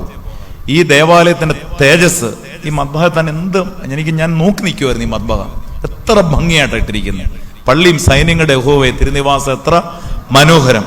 ഇതൊക്കെ തിരിച്ചറിഞ്ഞിട്ട് നമ്മൾ അഹങ്കരിക്കാനൊന്നും പോകരുത്. ദൈവമേ, എന്റെ ആയുസ്സിൻ ദിനമൊക്കെയും തന്റെ നാമമഹത്വത്തിനായി ഒരു കൈത്തിരി പോൽ കത്തിയെറിഞ്ഞൊരിക്കൽ തിരുമാറിൽ മറഞ്ഞ്, ഒരു കൈത്തിരി പോൽ കത്തിയെറിഞ്ഞൊരിക്കൽ തിരുമാറിൽ മറഞ്ഞ്. പ്രിയമുള്ളവരെ, ജീവിതം ഇത്രയേ ഉള്ളൂ. ഒരു തിരി മാത്രം, ഒരു മെഴുകുതിരി മാത്രം, ഒരു പ്രകാശം മാത്രം. ഇപ്പം തന്നെ ഇന്ന് 2 ദിവസമായിട്ട് എൻ്റെ വാഹനം കേടാ. അപ്പം ഡയറക്റ്റ് ആണെന്ന് ഞാനൊരു പള്ളി ബൈക്കിൽ ചെന്നപ്പോൾ ചോദിച്ചു, അച്ഛൻ ബൈക്കിലാണ്, എന്താ ബൈക്കിൽ വന്നൂടെ, നടന്നു പോയിക്കൂടെ, കഞ്ഞി കുടിച്ചൂടെ, പപ്പടം കഴിച്ചുകൂടെ? നമ്മളെല്ലാം ശീലിക്കണം. പൗലോസ്ലീഹ പറഞ്ഞു, ഞാൻ സമൃദ്ധിയിലിരിപ്പാൻ, വിശന്നിരിപ്പാൻ, ക്ഷീണിച്ചിരിപ്പാൻ, ദാഹിച്ചിരിപ്പാൻ, സ്നേഹിപ്പാൻ, ക്ഷമിപ്പാൻ, സഹിപ്പാൻ. അതറിയാൻ ദൈവത്തെ അറിയണം. ദൈവം ആരെന്നറിയണം, ഈ പ്രപഞ്ചം ആരെന്നറിയണം. അതുകൊണ്ടാണ് ഞാൻ ആദ്യം 2 വാക്യം കൂടി ചേർന്ന് പറഞ്ഞത്. തന്റെ ഉള്ളം കൈയിൽ വെള്ളമെടുക്കുകയും ചാടുകൊണ്ട് ആകാശത്തിന്റെ പരിമാണം അളക്കുകയും ഭൂമിയിലെ പൊടി നാഴിയിൽ കൊള്ളിക്കുകയും പർവ്വതങ്ങളെ വെള്ളിക്കോൽ കൊണ്ടും കുന്നുകളെ വെള്ളി തുലാസിലും തൂക്കുകയും ചെയ്യുന്നവൻ ആർ? സ്വർഗത്തിലും ഭൂമിയിലും കയറിയിറങ്ങുന്നവനാർ? ആഴിയെ തന്റെ പൂഴിയാൽ പിടിച്ചടക്കിയവനാർ? വെള്ളത്തെ തന്റെ വസ്ത്രത്താൽ പിടിച്ചു കെട്ടിയവനാർ? അവന്റെ പേരെന്ത്? അവന്റെ മകന്റെ പേരെന്ത്? നിനക്കറിയാമോ? സഹോദരങ്ങളെ, ഞാൻ എന്റെ വാക്കുകൾ അവസാനിപ്പിക്കട്ടെ.